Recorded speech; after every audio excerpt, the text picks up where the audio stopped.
молочного железа проходили? Когда проходили в последний раз? 2 года назад. Людмила Григорьева – учитель физики. В школе 17 лет. Плановый осмотр у врачей ежегодно. Но чтобы онколог сам пришел в класс, такое впервые. Консультации и диагностика рака груди сегодня сразу в нескольких лицеях города. В первую очередь женщина должна следить за своим здоровьем. Здоровье, это, наверное, для нас сейчас самое главное. Поэтому обследование, конечно, надо проходить, безусловно, в любом возрасте. Для женщин особо важно, потому что женщины будущие матери или уже матери, то, что у них семья.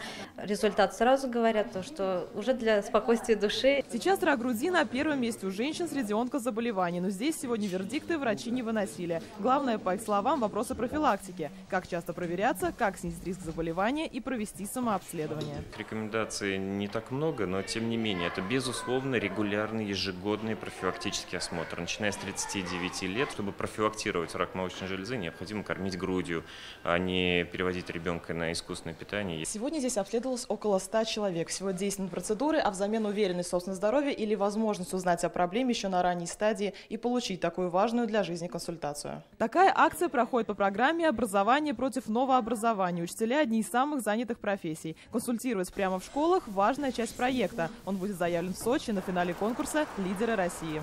Юлия Муратова, Марат Зайдуллин, ТНВ, Казань.